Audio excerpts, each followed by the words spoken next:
Maravilha. Então, no finalzinho da aula passada, a gente deu uma parada na metade do conteúdo, vou retomar da onde a gente parou na última aula, só para finalizar aquele assunto, que eram os 4 pilares do conhecimento, os 4 pilares do empreendedorismo, né? E por último, faltou então a gente falar sobre logística, que é não só a logística como, eu vou enviar a encomenda do meu cliente, ou eu vou enviar por e-mail acesso a alguma coisa para o meu cliente, mas principalmente a organização da logística como empresa. Por exemplo, se eu trabalho com produção de algum produto, eu preciso ter organização do meu estoque, eu preciso ter organização dos meus insumos e tudo mais, então eu tenho que ter essa logística de quando vou repor o meu estoque para não deixar faltar, não só estoque como insumo, mas também sacolinhas, cartões de visita, ter essa logística, assim, para se organizar, para que a empresa possa andar, né, redondinha e que não precise ficar, assim, avisando para o cliente que vai ter reposição, ou às vezes comprando uma sacolinha diferente, ou, enfim, tendo que passar por imprevistos. Isso é uma das coisas que eu levei tempo na minha empresa para conseguir entender e conseguir gerenciar, e ainda tenho dificuldade, mas com o tempo vem a prática e as coisas vão ficando mais tranquilas de se organizar, mas é fundamental, porque senão, às vezes, tem um pedido de última hora, e daí falta adesivo, falta sacola, falta, no meu caso, essência, então tem que ter esse controle para quando surgir uma oportunidade também que Deus, às vezes, coloca no nosso caminho empreendedor, por exemplo, um pedido grande, alguma coisa assim, para que a gente não venha perder isso por falta de organização. E também, outra questão que a gente pode organizar na logística são formas de facilitar a vida do nosso cliente. Porque na aula passada eu tinha comentado, né? Tem plataformas de e-commerce que eles não oferecem, por exemplo, acesso ao melhor envio. Então, quando o cliente vai fazer a compra ali de uma sacolinha, de uma vela, de uma roupa, de alguma coisa que a gente empreende, acaba pagando um frete muito caro, e aí, às vezes, tu perde uma venda porque não é, né, o cliente não vai pagar, às vezes, R$ 60 num frete, e aí essas plataformas, Melhor Envio, Frenet, outras plataformas que barateiam, assim, o valor do envio, vão facilitar para a empresa e para o cliente também. Também ter um conhecimento, às vezes, de um motoboy. Eu trabalho com venda de produtos, não é prestação de serviço, né, mas com a venda de produtos, vez ou outra, assim, uma vez por semana, para não dizer mais que isso, né, às vezes aparece um cliente falando, eu preciso de uma vela pronta entrega, tu consegue entregar para mim? Se eu não tivesse contato de motoboy, se eu não tivesse empresa de motoboy para ter essa gerência, assim, para, né, coletar e enviar, eu perderia vendas por, às vezes, só poder entregar no outro dia, por só poder entregar por transportadora, ou, às vezes, o cliente só poder retirar no meu espaço. Então, isso é complicado. E outra coisa também que é legal, que dá de fazer, é colocar o preço na precificação para já oferecer o frete grátis para o cliente. Ou pelo menos ter uma campanha de marketing, por exemplo, no meu site eu tenho, nas compras acima de R$ 299, o cliente ganha o frete grátis. Então, já são 2 coelhos com uma cajadada só, como a gente diz, né? Uma que o cliente vai comprar mais, isso vai aumentar o nosso número de produtos por venda, e também vai aumentar o nosso lucro e vai facilitar a vida do nosso cliente, que é com frete grátis. Ou, se não, às vezes, na compra de um produto, se já conseguir ofertar frete grátis, melhor ainda. Mas tudo isso tem que estar na precificação para a gente não acabar pagando para trabalhar, né? Outra coisa, algumas empresas, artesãos novos, às vezes não tem como ter um motoboy, ou às vezes não é viável, porém, a gente, tendo ali uns contatos, procurando empresas parceiras, a gente consegue ter lojas colaborativas, que são, aqui na região de Santa Catarina tem bastante, acredito que em outros estados também, mas são lojas onde o cliente ele pode ir numa loja só e encontrar vários produtos de artesãos. Então, é uma loja colaborativa. A gente faz o pagamento de uma taxa, ou a gente paga uma porcentagem de venda, e o cliente pode ir lá e fazer a compra, ou ele pode ir lá e retirar o produto, facilitando, às vezes, se a gente mora num bairro mais retirado do centro da cidade, então o cliente só vai lá no centro da cidade, uma coisa bem profissional, não precisa ir no portão da casa de ninguém, profissionaliza e facilita a vida do cliente. Também ter essa logística para saber, bom, eu vou fazer uma venda para São Paulo, vou fazer uma venda para o Rio de Janeiro, vou fazer uma venda para o Nordeste, quanto tempo que leva para o cliente estar ciente, porque se ele tem uma data específica que ele precisa, por exemplo, presentear alguém, ou às vezes ele quer se presentear, ou ele vai viajar, enfim, ele já tem essa noção, e também a gente estar preparado para para ter noção dessa logística, né? De quanto tempo leva para receber o insumo, para depois poder produzir. Então, ter todo esse acompanhamento e essa logística geral da empresa, né? Isso é muito importante. Já perdi venda por não ter insumo, já ganhei muita venda por ter insumo e não precisar ficar sempre repondo, ter esse controle legal ali, né? Eu mostrei na aula passada para vocês como que funciona o Melhor Envio. É uma opção que eu gosto muito e tem para todo o Brasil.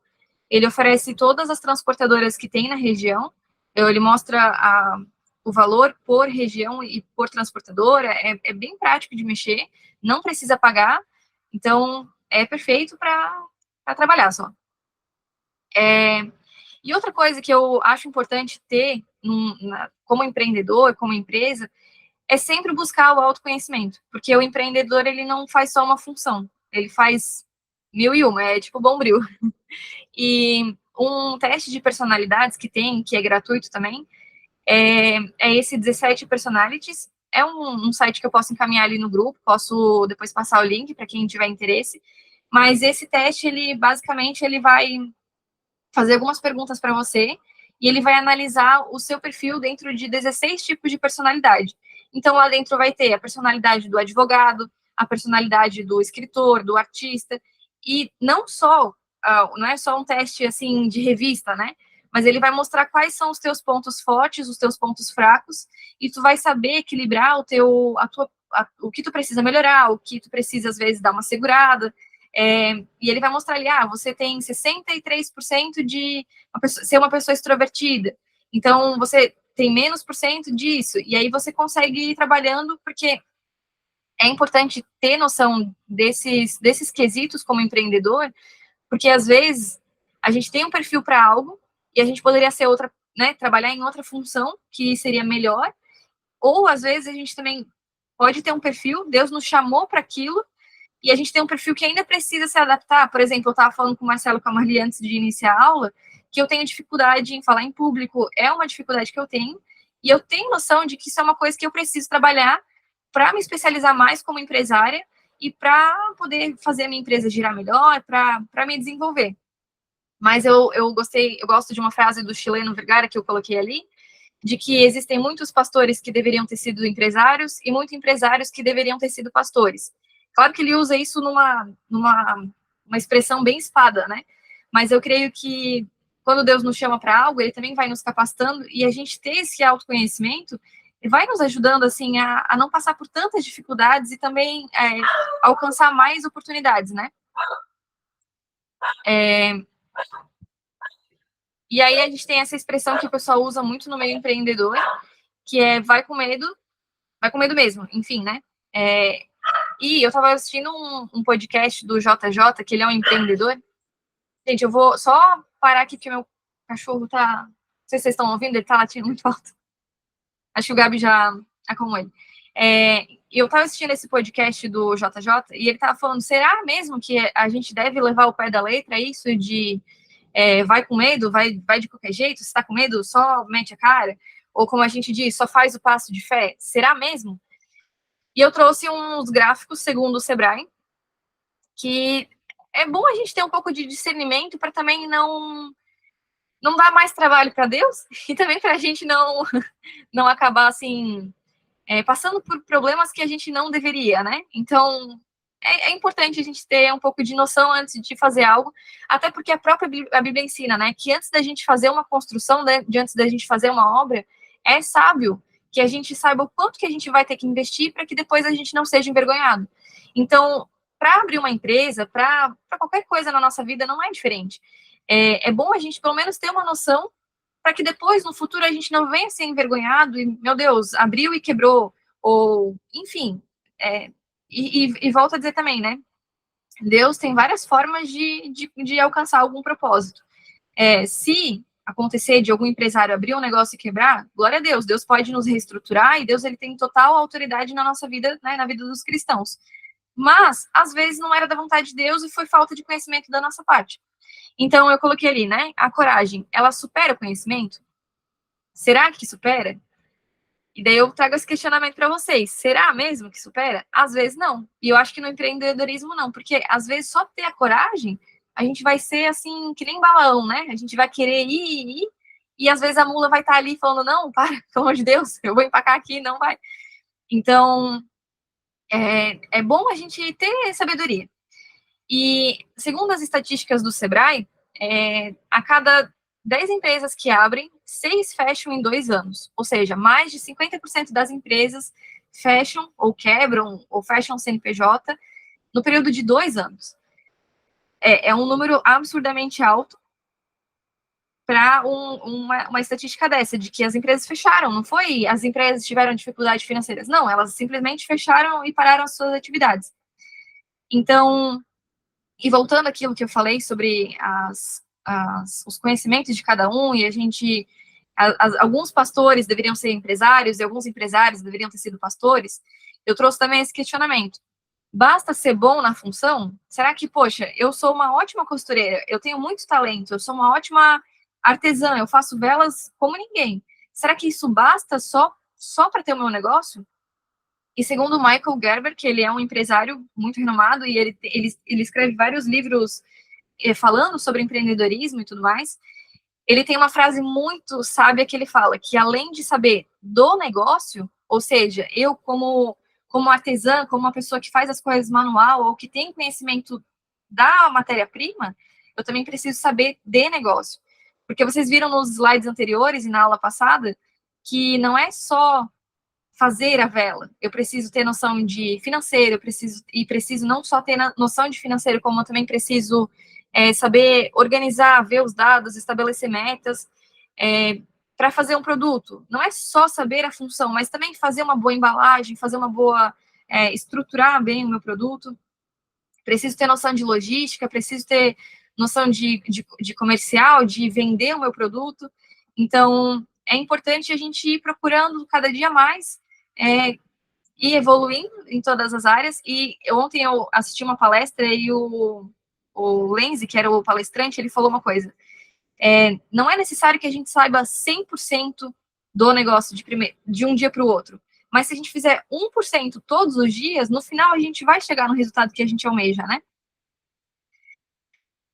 E aí eu trouxe a palavra ali para finalizar a aula de ontem, que era sobre 1 Coríntios 9, 23, que Paulo ele fala sobre quando a gente vai fazer algo, para a gente fazer isso e fazer isso com determinação até o fim. Eu usei a outra passagem ali, quando eu citei antes, né, sobre a gente fazer o cálculo da obra, e não só ter o cálculo, mas ter a persistência de fazer até o final. Ali, uma vez, eu estava conversando com o pastor Moses, da Índia, e ele conversou comigo lá na Índia mesmo, e eu não esqueci essa passagem que ele falou, porque ele falou, Sara, independente do que você fizer, se você for missionária, se você for empresária, lembra da passagem de Paulo, quando ele fala na carta para os Coríntios, que todo atleta, ele tá treinado e ele treina para conseguir ganhar a batalha final, a luta final. Então, treina, se capacita para não só ir uma vez e depois parar, mas para que a gente venha vencer essa luta no contexto geral, né? Então, finalizei o assunto da aula passada e vou iniciar agora a aula dessa aula de hoje, né? Se vocês tiverem alguma pergunta, podem me trazer no chat ali, podem, de novo, se você está assistindo online ali, não é hoje ao vivo, mas depois gravado, pode me perguntar também, Sara, tive dúvida nisso, tive dúvida naquilo, vocês têm meu WhatsApp ali no grupo. E vou compartilhar agora a guia de hoje.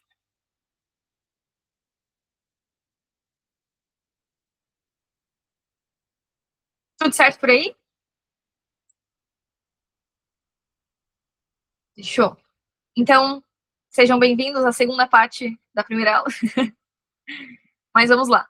O assunto que eu quero trazer foi um assunto que eu estudei já antes e também a gente conversou muito na palestra que eu participei ontem.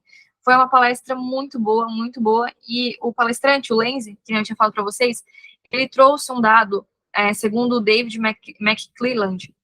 Ele é um empreendedor americano e ele sempre se questionava, ele falava assim, mas por que alguns empresários têm sucesso e outros não? E aí a gente fica se questionando, será que é porque alguns tiveram dinheiro para investir? Será que alguns tiveram mais conhecimento? Será que alguns tiveram oportunidades melhores? Qual que é a diferença que faz algumas pessoas alcançarem o sucesso ou às vezes, né, não quebrarem a sua marca, ou não desistirem, ou o que faz eles persistirem e outras empresas não, outras pessoas não. E ele fez um estudo dentro dos Estados Unidos inteiro, e ele começou a analisar características em comum entre os empresários de sucesso. E ele analisou várias coisas que eu achei muito importante a gente trazer, porque eu estava dando uma olhada hoje, e eu pensei assim, como é engraçado, né? As coisas que o mundo nos traz são só reflexos do que está na Bíblia. Porque, seja como empreendedor, seja como missionário, como pastor, tudo que a gente vê hoje em dia que o mundo, um pastor não, né? Como às vezes um palestrante, um coach, todas essas informações que eles trazem e que eu vejo que tem mérito, não as falácias, né? Mas eu vejo que tem muita base bíblica e às vezes as pessoas nem se dão conta. E eu pensei ali, isso não vai ser diferente. Porque se essas pessoas elas têm sucesso, tem princípios bíblicos que vão assim se alinhar com a Bíblia e, cara, vão ser um diferencial, sabe? Tanto que eu não tenho dados aqui, não tenho estatísticas para passar para vocês, mas a gente escuta muito falar que os judeus, eles são o povo mais próspero da Terra. Eles têm, assim, educação financeira, eles têm coisas diferentes do restante das culturas do mundo, e isso faz com que eles se destaquem como um povo muito próspero. E, enfim, eles seguem muitos princípios bíblicos para isso. Então, eu trouxe ali as 10 características que esse empresário, enfim, ele analisou.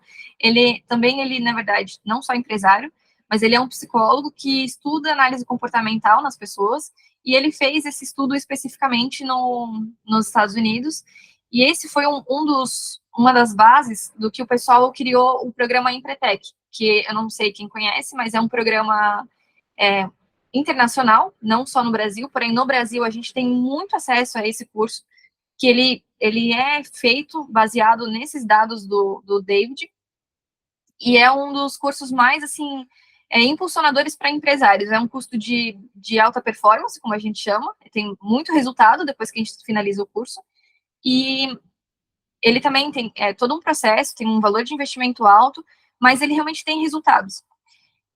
E o Empretec, que nem está ali na fonte, é da Empretec da ONU, né? Ele é feito em base nessas 10 características. E elas são a busca de oportunidade e iniciativa, são basicamente critérios que não pode faltar no empreendedor.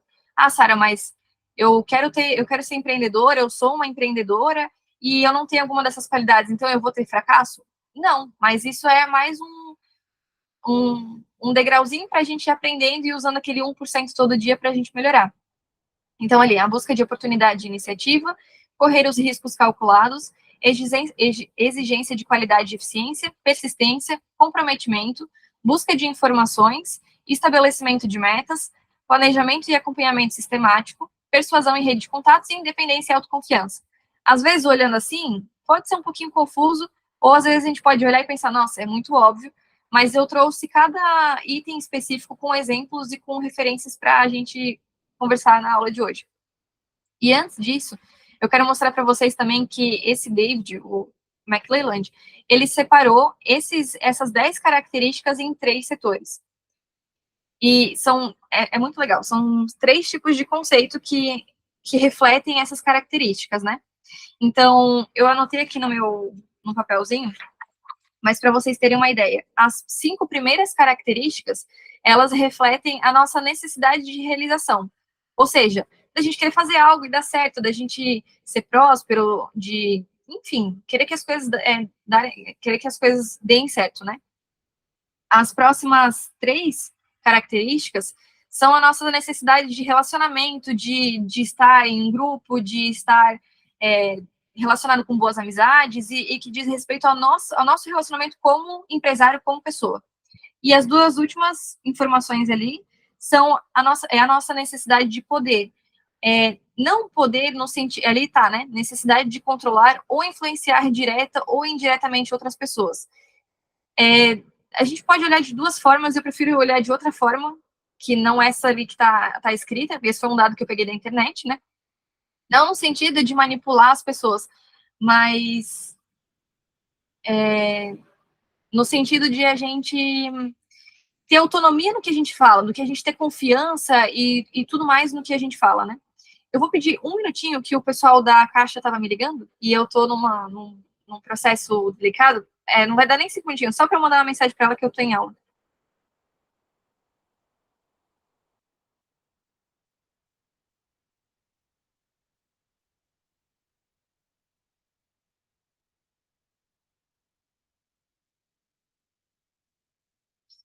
Desculpa. Mas voltando. E ali, no final, eles falam sobre a nossa necessidade de controlar ou influenciar as pessoas. Mas, que nem eu falei para vocês, eu vejo isso de outra forma, com princípios cristãos que eu não acho certo, e acho que ninguém deveria achar certo, manipular as pessoas no sentido de ter o poder sobre elas. Mas, depois eu vou esclarecendo melhor esses pontos e explicar para vocês que isso é uma característica, uma necessidade nossa de ter autoconfiança. Até no final eu vou usar um exemplo muito legal que vocês vão entender. Então, vamos dar sequência. Primeiro, a busca de oportunidade e iniciativa. Uma das características de empresários que agem dessa forma são agir com proatividade, busca iniciativa e tudo mais, antecipando-se às situações. Por exemplo, antes da gente fazer um orçamento, a gente já vai analisar se a gente consegue dar um brinde, fazer uma boa precificação, então analisar todas as oportunidades e iniciativa e analisar as oportunidades no sentido de, eu vou fazer um negócio com uma imobiliária, por exemplo.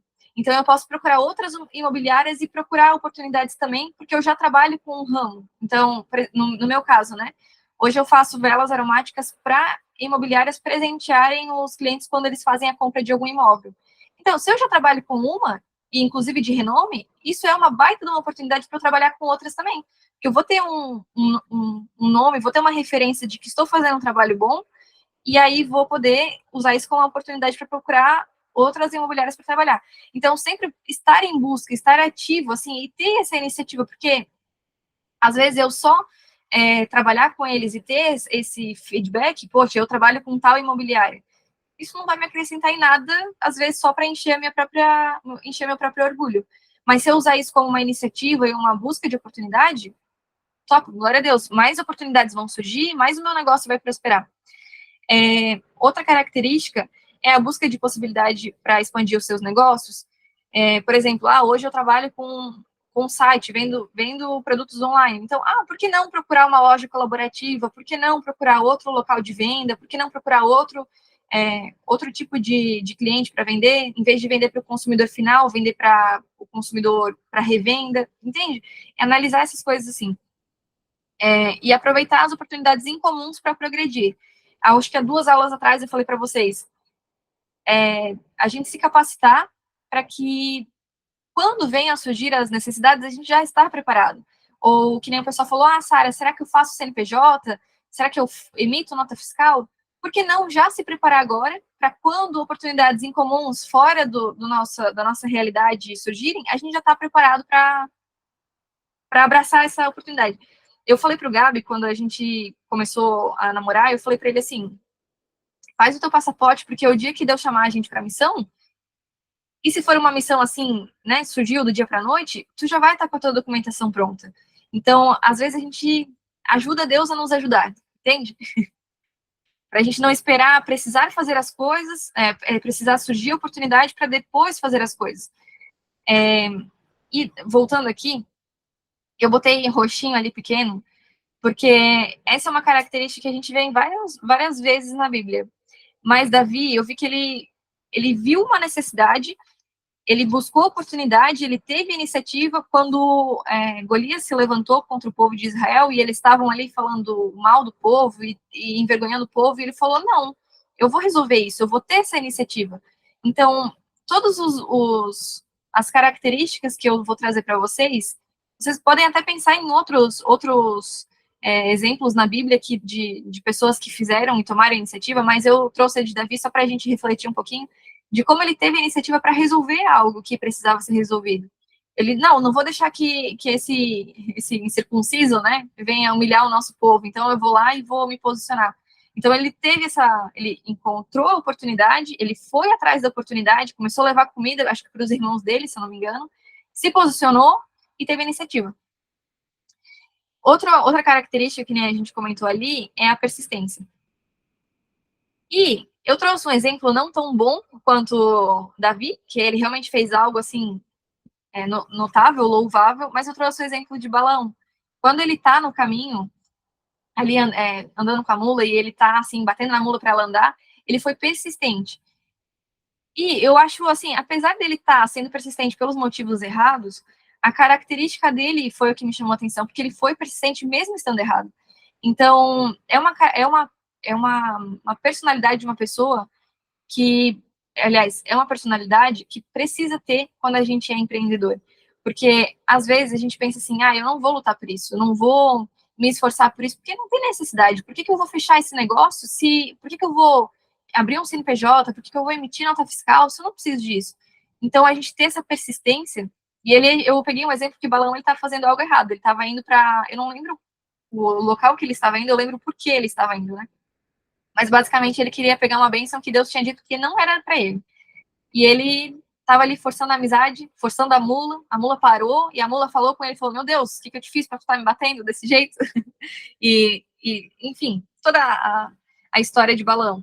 E 3 características que eu separei para mostrar para vocês é que uma pessoa com uma característica empreendedora de persistência, uma pessoa persistente, ele não desiste diante dos obstáculos. No caso de Balaão, a mula estava parando e ele ainda assim estava querendo persistir, batendo na coitada para que ela andasse, apesar dos motivos errados, né? Segundo, ele reavalia e insiste, ou muda de plano para superar os objetivos. Eu não consigo dessa forma, então eu vou tentar de outro jeito, dentro dos parâmetros legais, né? Sem fazer nada ilegal. E em terceiro, ele se esforça além da média para atingir os seus objetivos. Isso é uma coisa muito legal, porque quando a gente é empreendedor, a gente precisa criar metas e estabelecer isso, porque no final do mês, o que a gente vai receber depende do nosso faturamento, depende das nossas vendas e tudo mais. Não vai ser um valor fixo que vai cair na nossa conta, independente do nosso esforço ou não, como num trabalho registrado. Então, a gente precisa se esforçar, às vezes, além da média e da média, para que a gente alcance os nossos objetivos.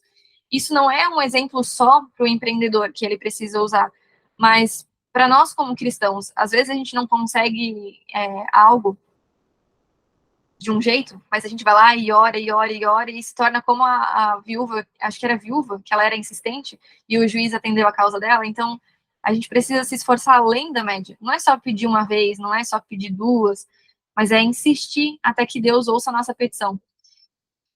E, em terceiro lugar, alguns que vocês vão ver, alguns exemplos que eu peguei, claro que foi uma sátira, né? Mas para vocês pegarem a essência e não o objetivo deles, né? Mas, por exemplo, a outra característica que é correr riscos calculados. Jonas, quando ele estava fugindo de Nínive, ele estava indo para Tarsis, ele correu o risco. Eu imagino Jonas nessa condição, ele pensando assim: se eu ficar, Deus vai me chamar para aquele povo. Então, o que eu vou fazer? Vou para outro lugar. Ele correu um risco calculado, por assim dizer. Claro que, novamente, a questão não é o errado que ele fez, mas sim a mentalidade dele, né? E peguei 3 características para mostrar para vocês sobre como se posicionar e como ter essas características na nossa vida e no empreendedorismo, de correr os riscos calculados. Primeiro, procurar e avaliar alternativas para tomar decisões, analisar assim, eu vou abrir tal negócio, eu vou abrir um espaço físico, ok, quais que são as minhas alternativas? Eu posso pagar aluguel, eu preciso pagar um seguro, eu preciso seguro do local, né? Eu preciso pegar um empréstimo, quais que são as taxas de juros, entender, vou pegar um empréstimo para abrir o meu espaço físico. Ter um planejamento e calcular esse risco por exemplo, vou passar 2 meses sem vender, será que eu consigo me sustentar? Tanto que tem estudos que dizem que o empresário, ele precisa ter 6 meses de capital, ou seja, eu preciso ter 6 meses de valores, né, que eu gasto mensalmente, o valor mensal multiplicado por 6 na minha conta, parado como capital, para ser ali o meu estoque de emergência. Por exemplo, algum mês eu tive algum prejuízo, eu tenho ainda 6 meses para me recuperar desse prejuízo. Então, ter esses planejamentos, esses cálculos, a segunda qualidade ali, né? Segunda característica, buscar reduzir as chances de erro. Eu vou fazer um empréstimo, segundo os meus cálculos, eu vou faturar, peguei 10 mil, vou faturar 100 mil. Mas e se isso der errado? O que eu posso fazer para evitar esse erro? se eu não vender no meu site, o que eu posso fazer para então não ter prejuízo? Ter esses cálculos, sabe? E outra característica, aceita desafios moderados com boas chances de sucesso. Porque correr riscos é uma característica do empreendedor e uma característica, acho que, do ser humano como um todo, né? Mas ter esse discernimento, porque assim, eu posso estar disposta a correr riscos. Eu faço esse empréstimo e aí se der errado, tudo bem. Não, mas são desafios moderados, dentro de uma parcela que a pessoa possa pagar, ou às vezes fazer uma venda com desconto dentro do que ela consegue. Então, correr esses riscos numa margem possível, assim, não ser louco na hora de tomar alguma decisão. Às vezes a gente perde no lucro de uma venda, mas a gente ganha influência, às vezes o cliente ele é influente, ele vai indicar para outras pessoas. Eu faço parcerias com influencers, né? Então eu monto ali uma caixinha com as velas, a cliente que eu vou enviar não paga nada, mas ela faz a divulgação dos meus produtos em rede social. Ok, é um risco consideravelmente moderado, porque eu vou ter uma chance de ter um resultado, que é com a influência dela, as pessoas vão acompanhar, vão comprar, enfim, mas não é o risco de, por exemplo, eu vou enviar 100 mil velas para ela e esperar um resultado do além, assim. Exigência de qualidade e eficiência. Talvez vocês tenham outro exemplo de pessoa, mas eu, meditando aqui na hora que eu estava preparando os slides, eu lembrei muito de Noé. Porque se Noé tivesse construído a arca de qualquer jeito, sem pensar na qualidade, sem pensar na eficiência que ia ter aquela arca, e também sem ter o zelo pelo que Deus explicou para ele de como deveria ter sido feito, provavelmente não ia sobreviver ao dilúvio. Então, essa exigência de qualidade é muito importante, não no empreendedorismo, não só para, por exemplo, para o nosso cliente ter uma primeira compra, mas para ele ter uma compra recorrente, para ele comprar mais, para ele indicar para outras pessoas, e também para a gente não vender algo que não tenha qualidade, o básico, né? E as características são: melhora continuamente o seu negócio e os seus produtos, ou seus produtos, satisfaz e excede as expectativas do cliente e cria procedimentos para cumprir prazos e padrões de qualidade. Isso, padrões de qualidade, isso é uma coisa que o artesão, ele, às vezes, deixa passar despercebido, porque a gente não tem essa noção de indústria quando a gente começa a fazer algo. Mas quando a gente começa a pensar em crescer a longo prazo, a gente começa a estruturar nosso negócio para depois ter um padrão onde os nossos colaboradores possam seguir. Por exemplo, eu faço brigadeiro, então eu já tenho que ter a receita do meu brigadeiro ali, meio que formulado, para quando eu poder sair da função de manual, de funcionário, de mim mesmo, do meu próprio negócio, eu poder passar para outras pessoas e elas terem um padrão a seguir. Então, é importante a gente não só ter a qualidade no nosso negócio, mas também saber padronizar, saber passar para os outros, saber criar uma fórmula ou um jeito para que as pessoas possam reproduzir o que a gente faz. Porque senão, muitos negócios de artesãos, eles param em determinado tamanho de crescimento, porque a pessoa não conseguiu passar para frente, ela sempre ficou na função e ela só consegue lucrar com base no que ela produz. E se ela consegue ter colaboradores, a empresa vai crescendo e tira essa função das mãos dela e ela consegue ir expandindo, entende? Então vamos para o próximo.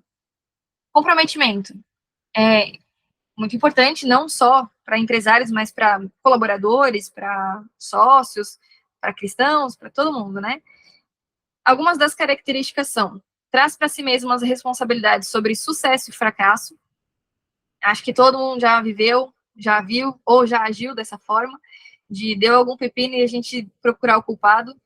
E quando tem o bônus, quando tem o sucesso, a gente fala, não, foi porque eu fiz certo. Então, ter essa noção de que se o sucesso depende da gente, o fracasso também depende da gente, e a gente ter responsabilidade se algo der errado. Outra característica: atua em conjunto com a sua equipe para atingir os resultados. E outra coloca o relacionamento com os clientes acima das necessidades de curto prazo. Agora me veio na mente, acho que vocês também vão associar isso, quando o Daniel foi fazer o jejum e ele foi orar pelo povo, ele não orou ele não orou falando, Deus, eu pequei. E, na realidade, eu não lembro se foi no primeiro jejum dele, no segundo, mas eu lembro que ele não tinha tecnicamente pecado. Ele não tinha cometido esse pecado, mas o povo tinha. E quando ele foi orar, ele falou, Deus, perdoa o nosso pecado. Ele tomou sobre ele, e no clamor dele, o pecado também para ele.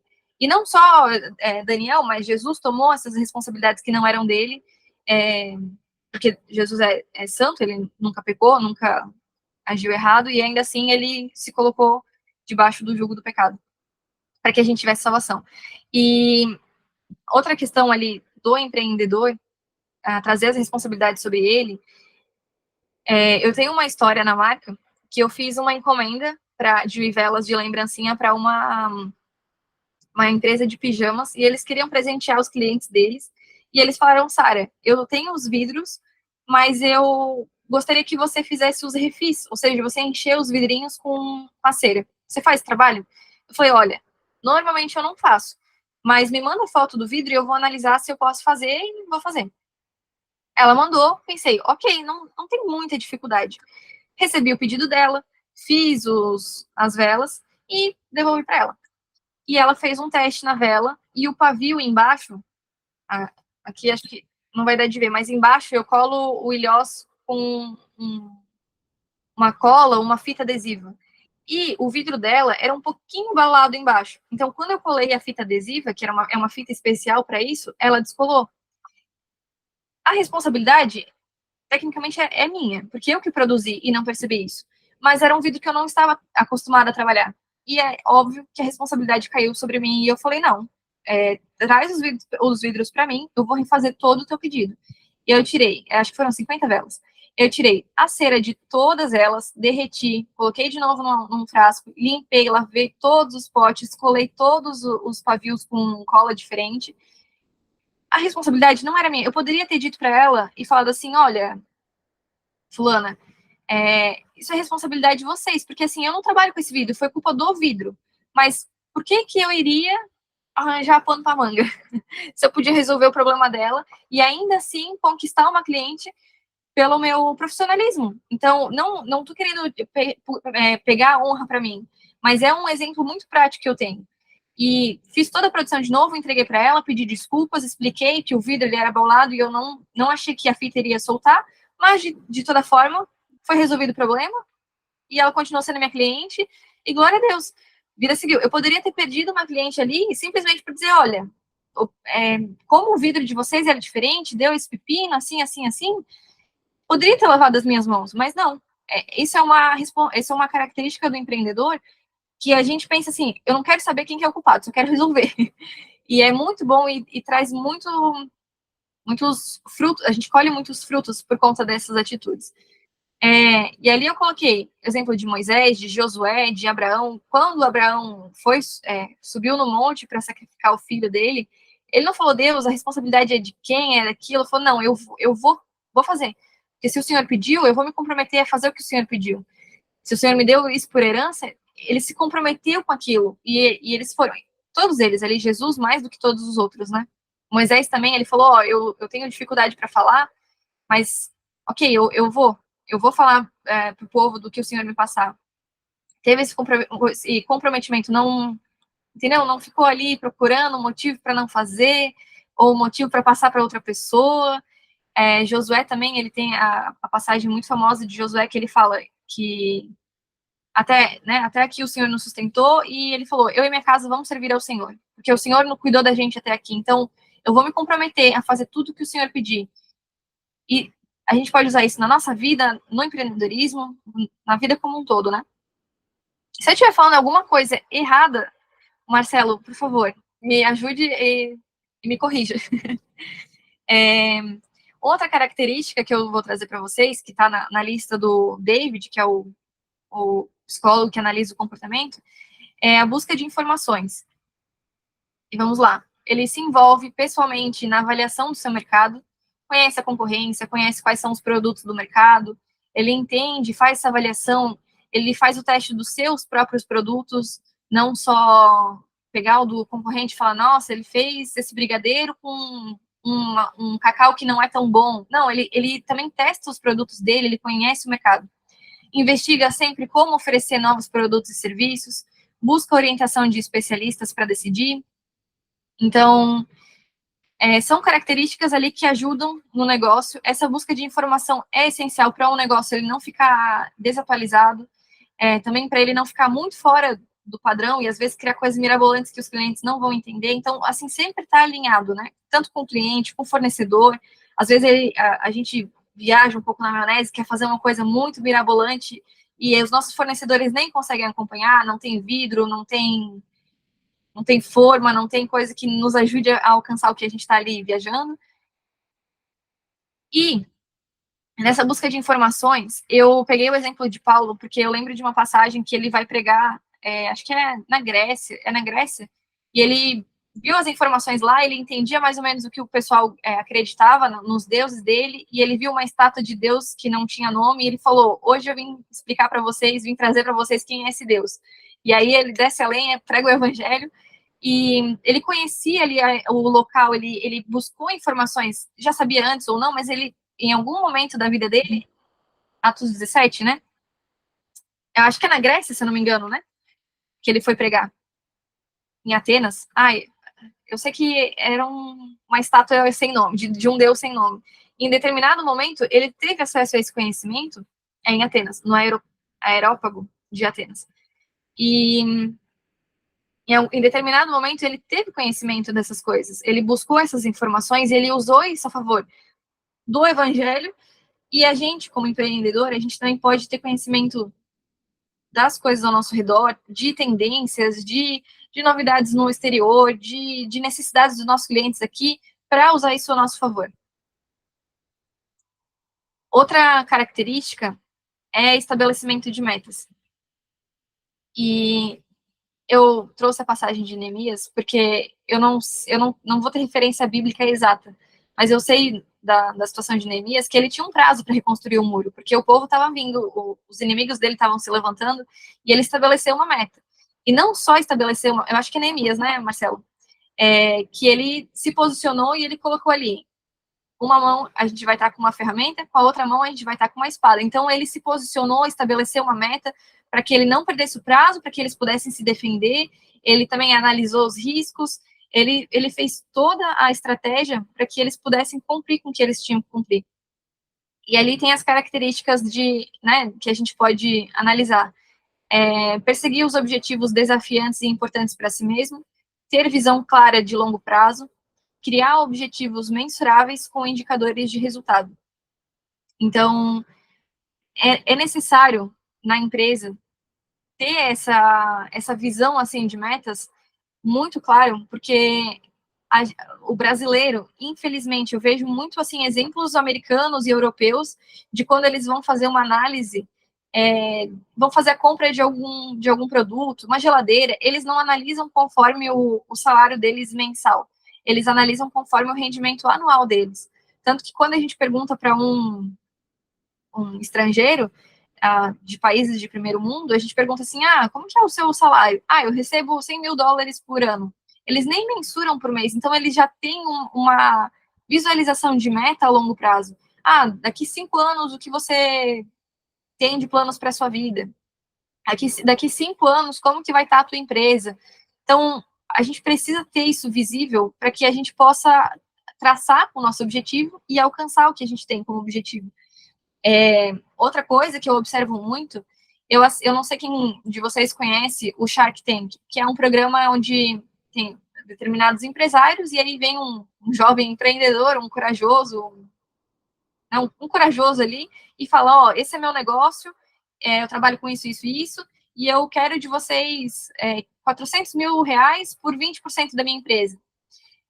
Se vocês analisarem nesse programa do Shark Tank, que tem no Brasil, tem na Índia, tem nos Estados Unidos, México, tem vários países no mundo, as perguntas dos empresários, que são os tubarões, como a gente chama, que eles apresentam para os jovens empreendedores, eles falam assim, qual que é o teu faturamento dos três anos anteriores? E qual a tua meta de crescimento para os 5, 10 anos? Às vezes, eu já vi algumas vezes, o empreendedor, ele perde de fechar um negócio porque ele não tem essa visão, ele não tem esse controle, ele não tem essa organização. Então, é importante, porque se a gente não sabe para onde a gente quer ir, a gente não vai saber exatamente o que fazer hoje em dia, né? E outra coisa, quando for estabelecer essas metas, criar metas alcançáveis, ter uma honestidade com a gente, com o nosso negócio, com a nossa vida, de fazer coisas alcançáveis. Não fazer que nem a Dilma, né? Como a gente já ouviu a famosa frase dela, vamos deixar a meta aberta, quando a gente alcançar a meta, a gente dobra a meta.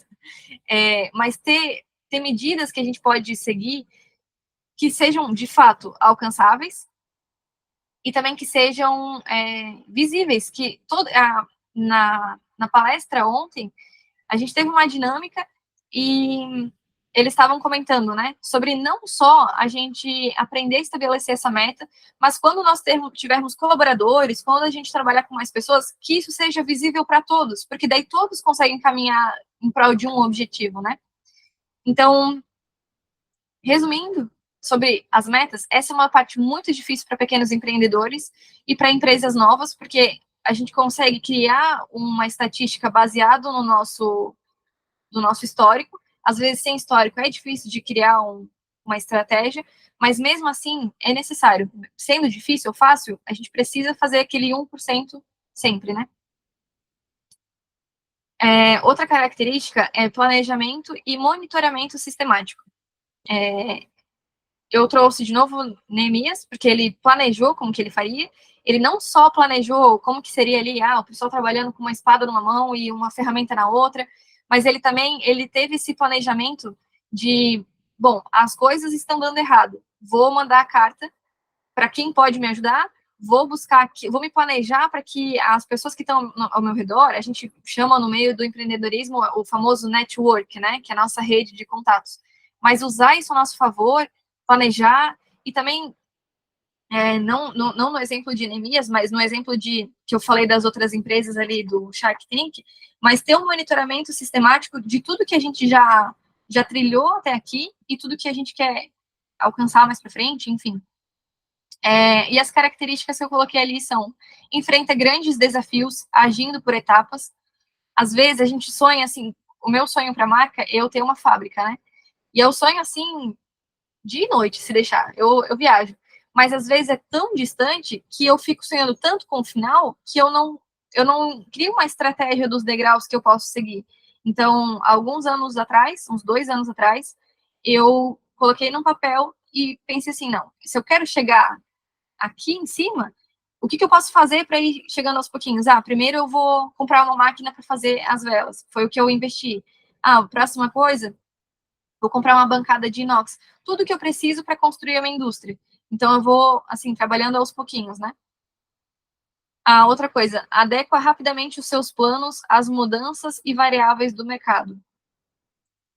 A maior prova de inovação e necessidade de se transformar que a gente viveu nesse período de 70 anos, dessa geração toda, foi o Covid. Quando o Covid chegou, várias empresas de prestação de serviços se viram completamente desesperadas porque não tinha mais evento. Então, ter, assim, medidas, a gente não vai se trabalhar, a gente não vai se preparar e nem trabalhar para algo que a gente não sabe, mas a gente pode sempre exercitar, tomar medidas rápidas, analisar isso de forma geral. Bom, porque assim, a gente não vai saber se amanhã vai dar um Covid ou não, mas a gente pode se preparar, estou vendo que tal coisa está mudando, a tecnologia está mudando, então vamos começar já logo, no tempo da tecnologia, a digitalizar o nosso mercado, trazer esses temas para a nossa empresa. Sara, mas eu trabalho só com artesanato. Bom, mas começa a usar um sistema de gestão para já, assim, estruturar a tua marca para quando ela crescer, sabe? Analisar, bom, a gente pode ter um mês de baixa, mas então vamos fazer aquela reserva nos meses que são bons. No tempo das vacas gordas, a gente economizar um pouquinho, por um tempo das vacas magras, a gente não passa fome, sabe? A história de José. Então, ter, assim, um controle. Por exemplo, no meu negócio de velas e aromas, tem períodos do ano que tem mais baixa. Janeiro e fevereiro é muito parado. Mas dezembro é um dos melhores meses que tem. Então, ali em dezembro, já vou, assim, me preparar para essas variáveis do mercado. Porque tem mês que vai ser melhor, tem mês que vai ser pior. E a gente só vai saber disso tendo monitoramento. Se eu passar todos os meses assim, vivendo loucamente, contando só com o que aparecer no mês, vai ficar difícil. Vai ter meses que a gente vai precisar, assim, chorar e orar e jejuar muito mais do que poderia se a gente tivesse um pouco de conhecimento. E daí volta naquilo que eu falei, né? Será que coragem supera conhecimento? E outra característica é acompanha os indicadores financeiros e os leva em consideração no momento da tomada de decisão. Indicadores financeiros, será que eu posso comprar tal coisa se eu estou sem caixa, sem financeiro? Será que aqui é preciso passar um cartão de crédito? Será que eu posso passar um mês trabalhando com menos insumo? Ou, enfim, criar estratégias e levar tudo isso em consideração na hora de tomar alguma decisão. Que nem eu falei para vocês, eu criei a estratégia de onde eu quero chegar, mas eu não vou da noite para o dia dar um passo de fé ali, um passo de fé que eu vou tropeçar. Eu vou ter em consideração o meu rendimento financeiro, vou ir controlando isso para não tropecar, né, no caminho. A palavra-chave, eu vou passar aqui, que eu anotei. Cadê? Aqui. Palavra-chave é comportamento. E eu vou dar o break agora de 10 minutos para a gente tomar água. E volto daqui 10 minutos. Vou encerrar a gravação.